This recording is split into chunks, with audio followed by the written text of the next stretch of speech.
Hello नमस्कार सर्वांना। सर्वप्रथम ओम नमः शिवाय। मी कोमल स्वागत करते तुमचं आपल्या यूट्यूब चॅनलमध्ये।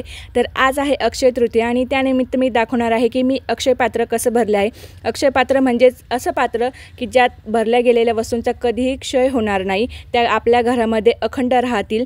आणि त्यात मी काय काय भरलेलं आहे मी हे तुम्हाला दाखवते। तर सगळ्यात आधी मी घेतलेलं आहे फुलं, त्यानंतर गंगाजल, गोमूत्र आणि त्यानंतर मी घेतलेलं आहे अक्षय पात्रासाठी एक मातीचं भांडं, म्हणजेच दिवाळीसाठी घेतो आपण ते मातीचं बोळकं। त्यानंतर लाल कपडा, एक आसन घेतलेलं आहे छोटं, एक पाट घेतलेला आहे, कुबेर यंत्र घेतलेलं आहे। त्यानंतर मी घेतलेलं आहे हळदी कुंकू, चलनात असलेले आपले नोटा घेतलेल्या आहे। त्याच्यानंतर मी एक दिवा घेतलेला आहे। त्यानंतर मी घेतलेला आहे अत्तर। त्यानंतर मी आता दुसऱ्या काही वस्तू घेतलेल्या आहेत ज्या बारीक बारीक आहेत त्या तुम्हाला दाखवते। तर मी घेतलेल्या आहे सोन्याच्या वस्तू। त्यानंतर मी घेतलेलं आहे लाल सुपारी, धूपस्टिक, त्याच्यानंतर एक गोमती चक्र, त्यानंतर घेतलेलं आहे एक पिवळी कवडी, त्यानंतर घेतलेलं आहे एक लाल नाणं आणि कमळगट्ट्याचं बीज। त्याच्यानंतर मी घेतलेला आहे लघु नारळ आणि गुंजा, लाल काळा आणि व्हाईट कलरचे तिघही गुंजा घेतलेला आहे आणि एक पोवळा घेतलेला आहे। त्यानंतर मी चौरंगाला क्लीन करून घेतलेला आहे। त्यानंतर त्याच्यावरती कुंकवाने स्वस्तिक काढलेलं आहे, स्वस्तिकची पूजा करून घेतलेली आहे। त्यानंतर त्याच्यावरती एक लाल कलरचा कपडा अंथरलेला आहे, त्याचाही मी पूजा करून घेतलेला आहे। त्यालाही हळदी कुंकू अक्षदा वाहून घेतलेले आहे। त्यानंतर त्याच्यावरती छोटा चौरंग ठेवून त्याच्यावरती आसन ठेवून आसन तयार केलेलं आहे आणि त्यावरती सुद्धा मी हळदी कुंकवाने पूजा करून घेतलेली आहे। त्यानंतर मी ठेवलेलं आहे कुबेर यंत्र माझ्याकडे असलेलं, कारण की हे आपण अक्षय कुबेर पात्राची पूजा करत आहोत। त्यानंतर मी इथे साईडला दोन्ही साईडला ठेवलेलं आहे कवड्या आणि एका साईडला ठेवलेले आहे मी आपले गोमती चक्र। त्यानंतर मी अक्षय पात्र घेतलेलं आहे आणि त्याला मी आधी कलावा बांधलेला होता, म्हणजे मी आधी त्याची पूजा केलेली होती दिवाळीमध्ये बोळक्यांची। तर तेच बोळकं मी इथे घेतलेले अक्षय पात्र म्हणून। आपल्याला मातीचंच भांडं घ्यायचं, मातीचं नसेल तर तुम्ही तांब्याचा किंवा पितळाचा तांब्याही घेऊ शकताय।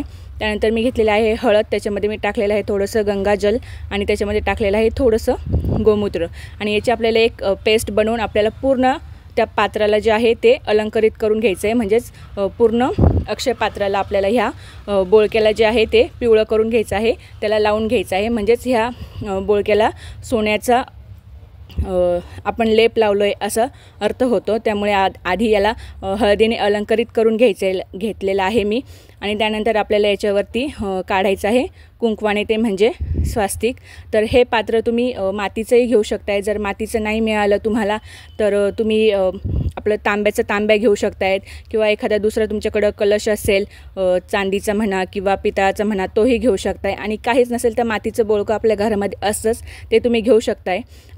अक्षयचा अर्थ असा ज्या गोष्टींचा क्षय होत नाही, ज्या गोष्टी कधीही नष्ट होऊ शकत नाही। आता माती जी आहे तिचा कधीही क्षय होऊ शकत नाही, म्हणून आपल्याला तिचंच भांडं घ्यायचं आहे। पूर्वीच्या काळी जेव्हा हे अशा पूजा केल्या जायच्या तेव्हा धातूच्या इतके भांडे विकसित झालेले नव्हते, तेव्हा असेच मातीच्या भांड्यांमध्येच सगळ्या गोष्टी केल्या जायच्या। म्हणजे अन्न शिजवलं जायचं, वस्तू भरून ठेवल्या जायच्या, उतरण जी म्हणतो आपण ती भरून ठेवली जायची। त्यामुळे मातीच्या भांड्याला जास्त महत्त्व आहे आज। आणि हे अक्षय पात्र सगळ्यात पहिले भगवान कुबेरांनी भगवान विष्णूंना दिलं होतं आणि त्यानंतर भगवान विष्णूंनी त्यांच्या श्रीकृष्ण अवतारामध्ये द्रौपदीला दिलं होतं। जेव्हा त्यांना वनवास झाला होता 13 वर्षांचा, त्यावेळेस त्यांना द्रौपदीला श्रीकृष्णाने हे दिलं होतं। त्यामुळे आपण आजच्याच दिवशी ह्या अक्षय पात्राची पूजा केली जातं। अक्षय पात्र म्हणजेच ज्यात भरल्या गेलेल्या वस्तूंचा कधीही अंत होणार नाही अशा वस्तू। आणि त्याचसोबत आज अक्षय तृतीया म्हणजेच भगवान विष्णूंच्या परशुराम अवतार याच दिवशी झालेला होता, म्हणून ही पूजा जी असते ती भगवान विष्णूंना समर्पित असतेच, म्हणजेच आपल्या नारायणाला समर्पित असते। तर सगळ्यात आधी मी अक्षय कुंभाची जी आहे ती पूजा करून घेतलेली आहे। त्याच्यात हळदी कुंकू अक्षदा टाकलेल्या आहेत। त्यानंतर मी थोड्याशा अक्षदा टाकून त्याच्यामध्ये एक कवडी, त्यानंतर एक गोमती चक्र, त्याच्यानंतर एक सुपारी, त्याच्यानंतर एक कमळगट्टा बीज आणि जे पण सगळं काही बाकीचं वस्तू घेतलेलं आहे मी त्या एक एक करून टाकलेले आहे। आणि त्यानंतर आपल्याला पूर्ण हा जो कलश आहे तो आपल्याला तांदळाने भरून घ्यायचा आहे, गच्च भरून घ्यायचा आहे।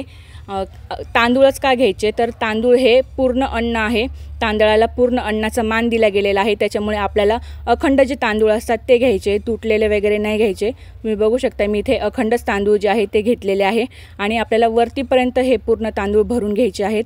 म्हणजे आपल्या पात्राचं जेवढं मोठं पात्र असेल तिथपर्यंत पूर्ण भरून घ्यायचं आहे।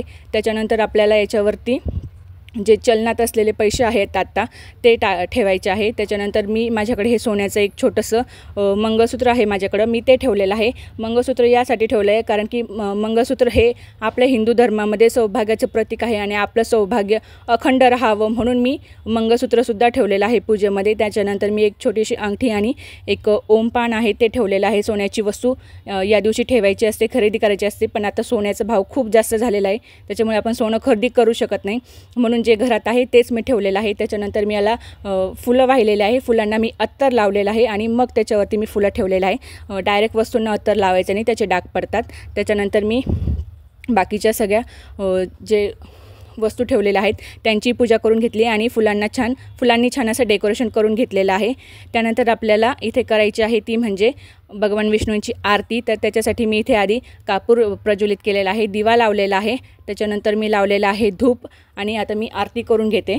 या पात्रामध्ये भरल्या गेलेल्या प्रत्येक वस्तूला स्वतःचं एक ओळख आहे. गुंजा म्हणजेच सोनं मोजण्याचं माप सोनं हे गुंजामध्ये मोजलं जातं. आपण म्हणत नाही का 1 गुंजा 2 गुंज तोच हा गुंजा, यानेच सोन्याचा जो आहे तो मोजमाप केलं जातं. त्यानंतर कवडी ही एकेकाळी पैसा म्हणून वापरली जायची. त्यानंतर लाल पैसा म्हणजे चलनाचाच एक भाग आहे. गोमती चक्र, लघु नारळ, त्यानंतर सुपारी, कमळगट्टा, त्यानंतर पोवळा, हे सर्व माता लक्ष्मी आणि भगवान विष्णूंना प्रिय गोष्टी आहेत म्हणून त्यांचाही या पूजेमध्ये समावेश केला जातो. आणि तांदूळ म्हणजेच अखंड धान्य आहे आणि तांदळाला आपण अक्षत म्हणून देखील ओळखतो. अक्षताशिवाय कुठलीच पूजा संपूर्ण होत नाही, म्हणून तांदूळांचा देखील या पूजेमध्ये समावेश करायचा आहे. आणि ही बघू शकता, ही आहे माझी अक्षय तृतीयेची स्पेशल रांगोळी. आंबा, आजपासून बरेच जणांच्या घरी आंबा खायला सुरुवात केली जाते अक्षय तृतीयेनंतर. तर ही होती आजची माझी अक्षय तृतीयेची अक्षय पात्राची पूजा. तुम्हाला कशी वाटली मला कमेंट करून नक्की कळवा. व्हिडिओ आवडला असेल तर लाईक, शेअर, सबस्क्राईब करायला विसरू नका. भेटूया लवकरच, तोपर्यंत बाय.